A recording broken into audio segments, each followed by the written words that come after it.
श्री स्वामी समर्थ. जय जय स्वामी समर्थ. स्वामींचं नाव घेऊन मी आजच्या ह्या नवीन व्हिडिओला सुरुवात करते. यंदा 5 एप्रिल म्हणजेच रविवारी आहे संकष्टी चतुर्थी.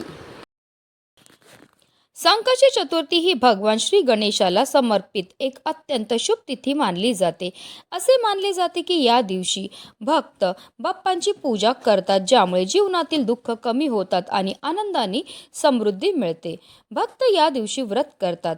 संकष्टी या शब्दाचा अर्थ दुःखाचा नाश करणारा असा होतो. म्हणूनच भक्त भगवान गणेशाला विशेष प्रार्थना करतात आणि त्यांच्या जीवनातील संकट दूर करण्याकरता प्रार्थना करतात.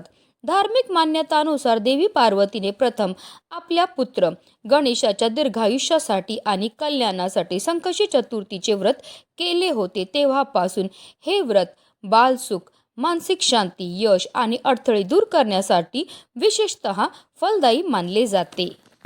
या दिवशी भगवान गणपतीची पूजा केल्याने घरातील नकारात्मक ऊर्जा दूर होते आणि कुटुंबात सुख शांती टिकून राहते. तसेच गणपती बाप्पांच्या कृपेने आपल्या सर्व इच्छा मनोकामना पूर्ण होतात.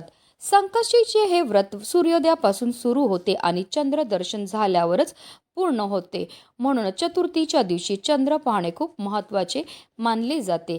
चंद्र पाहिल्यानंतरच हे व्रत संपते व पूर्ण होते. आणि चंद्रोदय जो आहे तो 9:47 होणार आहे.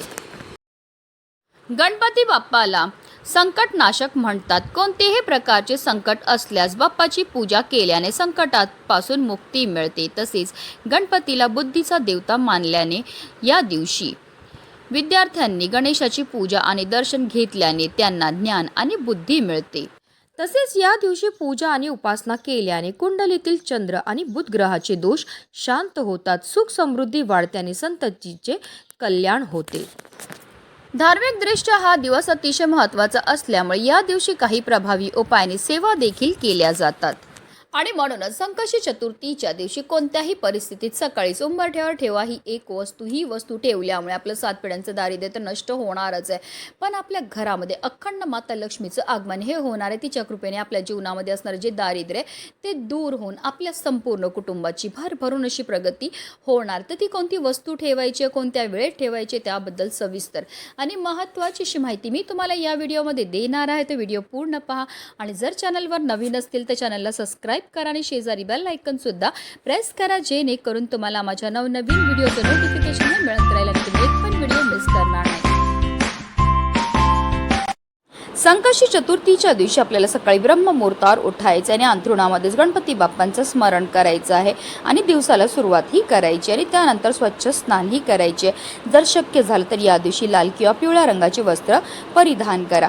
त्यानंतर आपल्याला सर्वप्रथम देवघरामध्ये दिवा हा प्रज्वलित करून घ्यायचा आहे, कारण कोणतीही सेवा किंवा कोणताही उपाय जर आपण अग्नीच्या साक्षीने केला तर त्यामध्ये आपल्याला निश्चित सफलताही प्राप्त होत असते. त्यानंतर आपल्याला सूर्यदेवांना जल अर्पण करायचं आहे आणि आपल्याला विधिवत देवपूजाही करून घ्यायची आहे. जर तुमच्याकडे गणपती बाप्पांची मूर्ती असेल तर त्यांना तामनामध्ये घ्यायचं आहे आणि त्यांच्यावर आपल्याला जलाभिषेक किंवा पंचामृताने अभिषेक हा करायचा आहे. 11 पळी पाणी आपल्याला गणपती बाप्पांवर अर्पण करायचे. प्रत्येक पळी पाणी अर्पण करताना आपल्याला ओम गणपते नमः या मंत्राचा जप हा करायचा आहे आणि त्यानंतर गणपती बाप्पांच्या मूर्तीला स्वच्छ पुसून पुन्हा त्यांच्या स्थानावर ठेवायचे. गणपती बाप्पांना हळद, कुंकू, अक्षदा, धूपदीप, अगरबत्ती दाखवून घ्यायची आहे. त्यानंतर जे तीर्थ आपण तयार केलेलं आहे ते आवर्जून आपल्या मुलांना प्यायला द्यायचं. असं हे गणपती बाप्पांना जलाभिषेक केलेलं तीर्थ आपल्या मुलांना प्यायला दिल्यामुळे त्यांच्या बुद्धीमध्ये बऱ्याच प्रमाणामध्ये वाढही होत असते. त्यानंतर गणपती बाप्पांना आपल्याला जास्वंदाचं फूल अर्पण करायचं आहे. त्याचबरोबर 21 दुर्वांची जुडी आपल्याला अर्पण करायची. ही जुडी अर्पण करताना आवर्जून आपल्याला आपल्या मनातली इच्छा बोलून अर्पण करायची आहे. त्यानंतर गणपती बाप्पांना गोडाचा नैवेद्य हा दाखवायचा आहे. तुम्ही लाडू, मोदकचा नैवेद्य दाखवू शकतात किंवा अगदी तुम्ही गुळ खोबऱ्याचा नैवेद्य दाखवला तरीही चालणार आहे. दिवसभर आपल्याला व्रत करायचं आहे. संकष्टी चतुर्थीच्या व्रत कथेचं पठण किंवा श्रवण करायचं आहे. रात्री चंद्र उगवल्यानंतर आपल्याला चंद्राला जल अर्पण करायचं आहे, फुले अर्पण करायची आहेत आणि त्यानंतर आपल्या मनातली इच्छा बोलायची आहे. असं केल्यामुळे आपल्या घरामध्ये सुख समृद्धी राहते. त्यानंतरच आपल्याला व्रत हे सोडायचं आहे. आता हा उपाय तुम्ही कधी करायचा आहे, तर हा उपाय आपल्याला संकष्टी चतुर्थीच्या दिवशी सकाळीच करायचे. देवपूजा करून झाल्यानंतर आपण लगेचच हा उपाय करायचे. जास्तीत जास्त तुम्ही दुपारी 12 वाजेपर्यंत हा उपाय जो आहे तो करू शकता. त्यानंतर तुम्हाला हा उपाय जो आहे तो करता येणार नाही. आता हा उपाय करण्याकरता आपल्याला एक मातीची पंतीही घ्यायची. मातीच्या पंतीमध्ये सकारात्मक अशा लहरी असतात. मातीची पंती ही पंचतत्वापासून बनलेली असते. आता या मातीच्या पंतीमध्ये आपल्याला 2 वातीची 1 वात करून लांब वाती टाकायचे. तसेच या दिव्यामध्ये आवर्जून आपल्याला शुद्ध गाईचं तूपच टाकायचं. पण आता काही कारणास्तव नसेल तुमच्याकडे शुद्ध गाईचं तूप, तर रोजच्या देवपूजेमध्ये जे तेल तुम्ही वापरतात ते टाका आणि त्यामध्ये तुम्हाला चिमूटभर हळद ही टाकायची. अशा रीतीने आपल्याला दिवा हा तयार करून घ्यायचा. आता आपल्याला एक प्लेट घ्यायची आणि प्लेटवर आपल्याला हळद आणि कुंकुने एक स्वास्तिक हे बनवून घ्यायचं आहे. आता या स्वास्तिकवर आपल्याला मूठभर तांदूळ ठेवायचे आणि त्या तांदळावर आपण जो दिवा तयार केलेला आहे तो प्रज्वलित करून ठेवायचा आहे. आता या दिव्यामध्ये आपल्याला चिमूटभर काळे किंवा पांढरे तिळ हे टाकायचे. तिळ हे गणपती बाप्पांना अतिशय प्रिय. त्याचबरोबर आपल्याला एक मनी प्लांटचं पान सुद्धा घ्यायचं. जे मनी प्लांटचं पान आपण घेणार आहेत ते व्यवस्थित पाहून घ्यायचे. ते अखंड असावं, कुठेही तुटलेलं फाटलेलं किंवा खराब झालेलं नसावं. वास्तुशास्त्रानुसार मनी प्लांटचा संबंध बुध आणि कुबेर ग्रहाशी असल्याचं सांगितलं जातं. बुध ग्रहाचे अधिपती हे गणपती बाप्पा आहेत आणि गणपती बाप्पा हे विघ्नहर्ता आहेत. म्हणूनच मनी प्लांटचं झाड आपल्या घरामध्ये लावल्यामुळे आपल्या घरामध्ये कोणत्याही प्रकारचे संकट विघ्न हे येत नाही. तसेच कुबेर देवता हे धनाचे देव आहेत. म्हणून जर त्यांची कृपा आपल्यावर झाली तर आपल्या जीवनामध्ये सुख समृद्धी ही कायम टिकून राहते. तसेच मनी प्लांटला साक्षात माता लक्ष्मीचं स्वरूप सुद्धा म्हटलं जातं.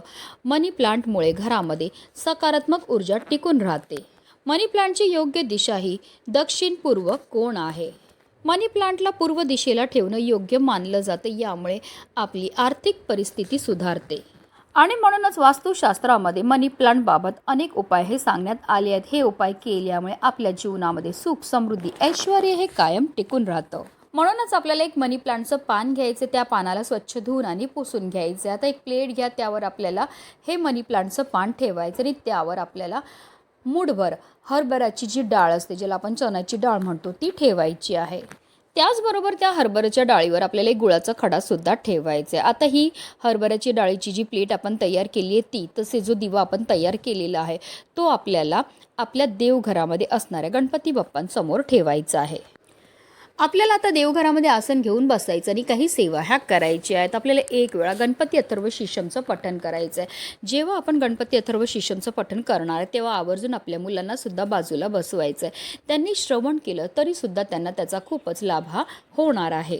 एक वेळा गणपती अथर्व शीर्षमचं पठण करून झाल्यानंतर आपल्याला फलश्रुतीचं पठण सुद्धा करायचं. फलश्रुतीचं पठण केल्यामुळे आपल्याला केलेल्या सेवेचं अतिशीघ्र फळ हे प्राप्त होत असतं. त्याचबरोबर आपल्याला 108 वेळा गणपती बाप्पांच्या बीज मंत्राचा जप हा करायचा. ओम गणगणपतये नमः या मंत्राचा आपल्याला जप हा करायचा आहे. सेवा करून झाल्यानंतर आपल्याला हात जोडून गणपती बाप्पांचं स्मरण करायचं. आपल्या आयुष्यामध्ये असणारी जी संकट आहेत, विघ्न आहेत, दोष आहेत, दारिद्र्य ते दूर करण्याकरता मनोभावी प्रार्थनाही करायची. त्यानंतर जो दिवा आहे तसेच जी हरभऱ्याच्या डाळीची प्लेट आहे ती आपल्याला तिकडनं उचलायची आणि आपल्याला घेऊन जायचं आपल्या मुख्य प्रवेशद्वाराच्या बाहेरनं जेव्हा आपण आतमध्ये येतो तर जी आपली उजवी बाजू असते तिथे आपल्याला ही दिव्याची प्लेट तसेच हरभऱ्याच्या डाळीची प्लेट जी आहे ती ठेवायची आहे. जेव्हा असा तीळ टाकलेला दिवा आपण आपल्या मुख्य प्रवेशद्वाराच्या बाहेर प्रज्वलित करतो तर त्यामुळे आपल्या जीवनामध्ये असणारी जेवढी पण नकारात्मकता, इडापिडा, दोष आहे, दारिद्र्य आहे, अलक्ष्मी ती घरातनं काढता पाय करून निघून जाते. कारण तिळांना दारिद्र्यनाशक असं म्हटलं जातं. तसेच ज्या घरामध्ये कोणत्याही प्रकारचे दोष नसतात त्याच घरामध्ये माता लक्ष्मीचं आगमन हे होत असतं.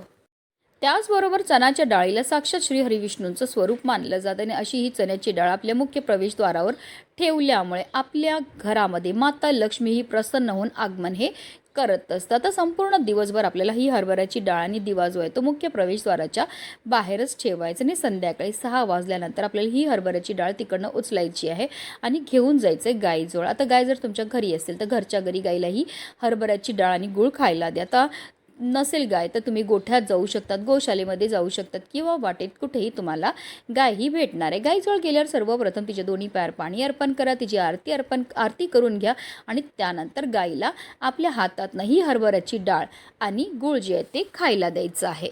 असे हे हरभऱ्याची डाळ आणि गुळ गाईला खायला दिल्यामुळे आपल्याला ग्रह दोषापासून मुक्तताही मिळत असते. आपल्या जीवनामध्ये असणारी जेवढी पण नकारात्मकता, इडापिडा, दोष दूर होऊन आपल्या संपूर्ण कुटुंबाची भरभरून अशी प्रगती होते. तसे जो दिवा आपण प्रज्वलित केला तो शांत झाला की त्यामध्ये ज्या वाती असतील त्या निर्माल्यामध्ये टाकायच्यात.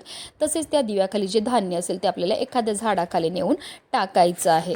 हे सुद्धा आपल्याकडनं केलेलं एक प्रकारचं दान असतं. हे दान केल्यामुळे आपल्यावर फारच लवकर गणपती बाप्पा हे प्रसन्न होत असतात. अतिशय चमत्कारिक असा हा उपाय केल्यामुळे आपली कितीही कठीणातील कठीण इच्छा ही साक्षात गणपती बाप्पा तर पूर्ण करतातच करतात. पण गणपती बाप्पांच्या कृपेने आपल्या जीवनामध्ये असणारी जेवढी पण नकारात्मकता, इडापिडा, दोष दूर होऊन आपल्या संपूर्ण कुटुंबाची भरभरून अशी प्रगती होणार आहे. म्हणूनच व्हिडिओ जास्तीत जास्त लोकांपर्यंत शेअर करा, जेणेकरून प्रत्येकाच्या आयुष्याचं कल्याण हो हीच मनामध्ये इच्छा. गणपती बाप्पा मोरया.